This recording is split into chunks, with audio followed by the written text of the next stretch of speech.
আজকে আমরা গত কিছুদিনের বিশেষ করে মাইনরিটি, বিশেষ করে হিন্দু সমাজের পরিস্থিতি নিয়ে আমাদের মনে হয়েছিল যে যাতে কোনো মানে ভুল ধারণার সৃষ্টি না হয়, কারণ ভুল ধারণার সৃষ্টি করার মতো প্রচুর পরিবেশ আছে, বিশেষ করে মিডিয়ার একাংশ। আমি শুধু মানে কোন দেশের সেটা বলছিলাম, মানে মিডিয়ার একাংশ তারা এটাকে যতটুকু পারা যায় একটা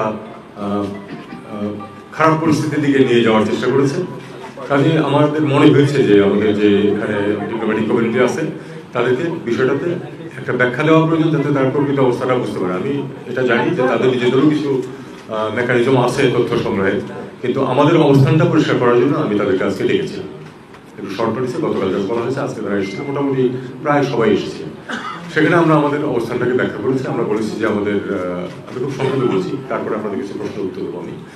আমরা বলেছি যে আমাদের সাম্প্রদায়িক সম্প্রীতি হচ্ছে আমাদের সমাজের অংশ এবং সরকার এটা বজায় রাখতে দৃঢ় প্রতিজ্ঞ। কোনো মানুষ তার ধর্মীয় বা সাম্প্রদায়িক পরিচয়ের কারণে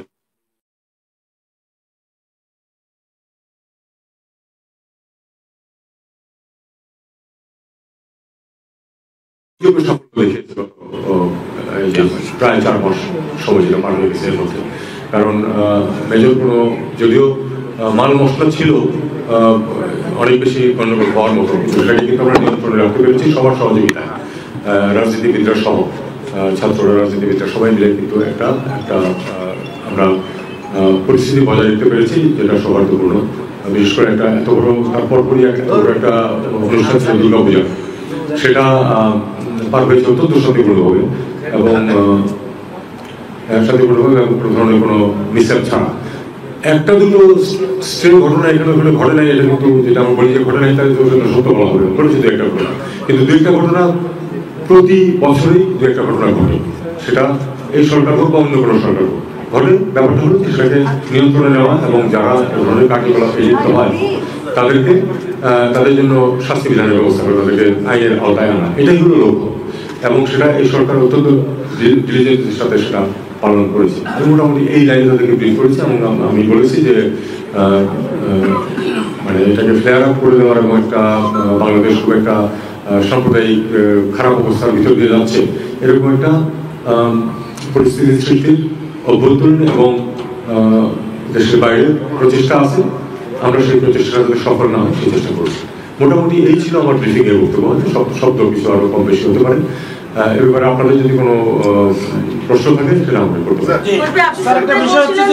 একজন একজন করে আপনি শুরুতেই বলছিলেন যে এটা আমি তো জাস্ট ক্লিয়ার হওয়ার যে বিভিন্ন মিডিয়া বলতে কি আপনি বাংলাদেশের মিডিয়া বুঝিয়েছেন না অন্য কোনো দেশের মিডিয়া বুঝিয়েছেন? না, আমি এই ব্যাপারে খুব স্পষ্ট, প্রধানত ভারতীয় মিডিয়া, কিন্তু এর বাইরেও অনেক মিডিয়াতে কিন্তু এই ভারতীয়দেরকে যে ভারতীয় মিডিয়ার যে বক্তব্য সেটাকে ধরে কিন্তু আমার অনেকে অন্যান্য মিডিয়াতে সেটা।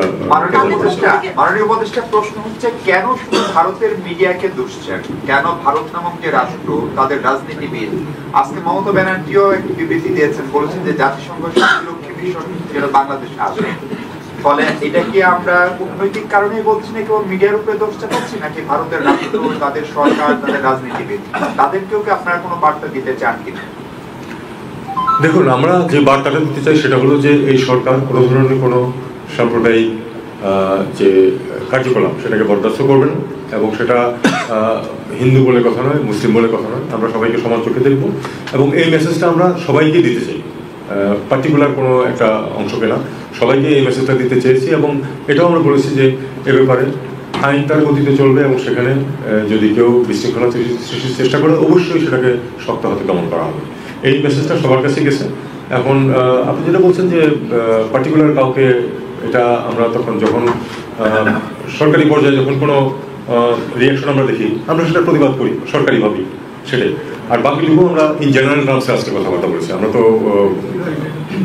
কোনো কাউকে দোষারোপ করার জন্য আসি, আমরা শুধু আমাদের অবস্থাটাকে শক্ত করার জন্য, শক্তভাবে উল্লেখ করার জন্য এসেছি। একজন ভারতের পক্ষ থেকে এই ব্রিফিং কেউ উপস্থিত ছিল কিনা, আর দ্বিতীয় প্রশ্ন হচ্ছে বাংলাদেশ ভারত সম্পর্ক কোনো একটি দল কিংবা ব্যক্তি কেন্দ্রিক নয়, বরং মানুষ এটা ভারতের পক্ষ থেকে দাবি করা হয়, সেটাও কি আপনাদের ব্রিফিং এ এসছে কিনা যে ভারত মানে ব্লাইন্ড হয়ে গেছে?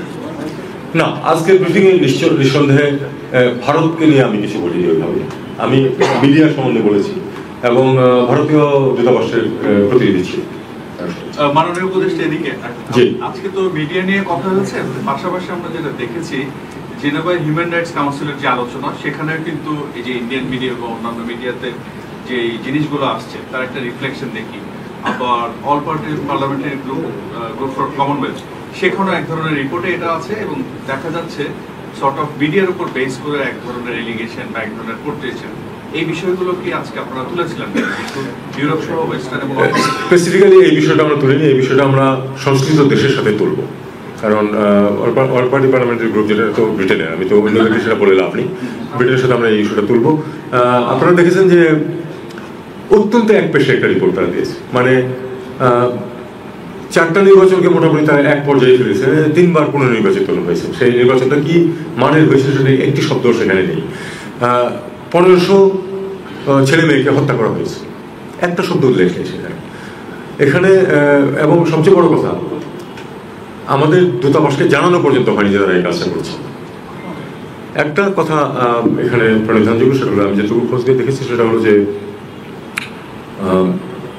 ওখানে পূর্ববর্তী যে দল ক্ষমতায় ছিল তাদের আসলে লোকজনের সংখ্যা বেশি, ইনক্লুডিং পার্লামেন্টের উপরেও তাদের ইনফ্লুয়েন্স একটু বেশি, এতে কোনো সন্দেহ নেই। মানে ইয়ার মধ্যেও ওখানে যে কমিউনিটি আছে তার মধ্যেও আছে সব দলেরই, কিন্তু তাদের একটু শক্তি বেশি, কাজে তারা সেটা ইনফ্লুয়েন্স করতে পেরেছে। প্লাস এটা ভুলে গেলে চলবে না যে এটা কিন্তু একটা গ্লোবাল ক্যাম্পেইন চলছে, কিন্তু গ্লোবাল ক্যাম্পেইন চলছে, গ্লোবের সবাই যে পার্টিসিপেট করছে তা না, কিন্তু গ্লোবাল ক্যাম্পেইনটা চলছে কিন্তু একটা বিশেষ গোষ্ঠীর তারা চেষ্টা করতেছে, সবখানে তারা হিট করার চেষ্টা করছে। সেটা আমাদের তাদের রিচ বেশি, এটা কোনো সন্দেহ। হ্যাঁ, গ্লোবালি যে করা হচ্ছে এটা আমরা আমাদের এটা বলেছি আমরা, এবং এটা আমাদেরকে মেনে নিতে হবে যে তাদের যারা এটা করছে তাদের রিচ আমাদের তুলনায় বেশি, আমাদেরকে তাদেরকে মোকাবেলা করতে হবে। আবার একজন, আচ্ছা জি বলেন। সেটা হচ্ছে যে আপনি তো কালকে একটা ভিডিও বোধহয় আপনি দেখেছেন যে আমাদের সুতারকান্দি বর্ডারে ভারতীয় প্রোটেস্টাররা তারা বাংলাদেশের বর্ডার মানে ডিঙ্গারে ঢুকে যাওয়ার চেষ্টা করেছে। যে এই যে প্রভোকেশন, এটাকে আপনি আসলে কিভাবে দেখেন? এটাকে আমি একটা প্রভোকেশন হিসেবে দেখি। প্রভোকেশন দেওয়ার মতো লোকজন তো আছে, এটাতে কোনো সন্দেহ আমরা দেখতে পাচ্ছি, চারদিকে দেখতে পাচ্ছি প্রভোকেশন, এবং এটাকে আমরা প্রভোকেশন হিসেবেই দেখবো যতক্ষণ পর্যন্ত না প্রকৃত প্রস্তাবে তারা বাংলাদেশে প্রবেশ করতে সক্ষম হয়। বিএসএফ সেখানে তাদেরকে থামাতে সক্ষম হয়েছিল। প্রোটেস্ট তারা করতেই পারে, তারা যেটা মনে করে, তাদের দেশের আইনেও সেটা অ্যালাউ করে। তবে বর্ডার পার হওয়ার যদি চেষ্টা করে সেটা হলো আইন ভঙ্গ করা, সেটা তারা ব্যবস্থা নেবেন। স্যার, দুটো বিষয়। একটা হলো স্যার যে আজকে ব্রিফিং এ চিন্ময় দাস, যিনি ইসকনের ফর্মার নেতা ছিলেন, ওনার ব্যাপারে স্পেসিফিক্যালি ডিপ্লোম্যাটদের কি স্টেটমেন্ট দিয়েছেন সেটা একটা। আরেকটা, এই যে এই প্রচারণা বা প্রোপাগান্ডা যেটা চলছে গ্লোবালি, এইটার ব্যাপারে ডিপ্লোম্যাটদের কোনো করণীয় আছে কিনা বা কোনো রিকোয়েস্ট করেছেন কিনা? দেখুন, প্রথমত চিন্ময় ব্রহ্মচারী যেটা বিষয়, এটা অবশ্যই উল্লেখ করেছে, আমার ব্রিফিংয়েও উল্লেখ ছিল যে চিন্ময় ব্রহ্মচারী কী পরিস্থিতিতে তাকে অ্যারেস্ট করা হয়েছে এবং তারপরে কীভাবে প্রসিডিংস হয়েছে, কোর্ট তার বেল দেয় তখন তারা যে একেবারে ঘেরাও করে ধরেছে ইত্যাদি ইত্যাদি। এবং আমি এটাও বলেছি যে এটা তারা পেরেছে কারণ তাদেরকে তাদের মত ব্যক্ত করার অধিকার দেওয়া হয়েছে বলেই তারা পেরেছে। এরকম ঘটনা তো আগে করতে পারেনি তারা। আমরা তাদেরকে, আমার মনে হয় আমরা তাদেরকে অন্ততপক্ষে আমাদের যে অবস্থানটা সেটা পৌঁছে দিতে পেরেছি, এবং আমি তাদেরকে বলেছি যে এটা অবশ্যই তারা তাদের দেশেও রিপোর্ট করবে, এটা নিয়ম। যেটা এখানে একটা ব্রিফিং হয়েছে সেটা তারা তাদের হেডকোয়ার্টারকে জানাবে, এবং আমি আশা করবো যে তারা সঠিক অবস্থানটা তুলে ধরবে। এবং আমি ব্যক্তিগতভাবে কাউকে বলেছি যে তোমাদের যে মতামতটা, দু একজন উল্লেখ করেছেন যে একজন বলেন যে আমি বরিশালে একটা বিয়ে অ্যাটেন্ড করতে গিয়েছিলাম, হিন্দু সম্প্রদায়ের একজন বন্ধু, বিদেশে একজন রাষ্ট্র পশ্চিমের, এবং তার মিশন থেকে বলছিল যে আমাদের সিকিউরিটি ব্যবস্থা করি। উনি বললেন যে আমি তাকে বললাম যে না, আমি একটু সিকিউরিটি চাই না, আমি নর্মাল সিচুয়েশন ওখানে হাজির হতে চাই। একটু দু একটা পুলিশ ওখানে তারা জেনে গেছে এবং তারা একটু সিকিউরিটি দিয়েছিল, কিন্তু সে বললো যে আমি কোনো ধরনের কোনো সমস্যা দেখি নাই, এবং সেখানে আমি দেখেছি যে সেই যে অনুষ্ঠানটা সেটাতে হিন্দু এবং মুসলিমের পার্টিসিপেট। আপনারা জানেন এটা, আপনাদের যে কারণ আমার মেয়ের বিয়েতে হিন্দু অতিথিরা এসছে, এবং আমরা প্রচুর হিন্দুদের অনুষ্ঠানে অতিথি হিসেবে যাই, তাদের সাথে একসাথে এনজয় করি, উপভোগ করি। ঠিক এই পিকচারটা উনি দিয়েছেন। আমি তখন তাকে রসিকতা হিসেবে বললাম যে please tell your friends and your headquarters যে তোমার এই এক্সপিরিয়েন্স। সে বলছে ইয়েস আই ডু দ্যাট।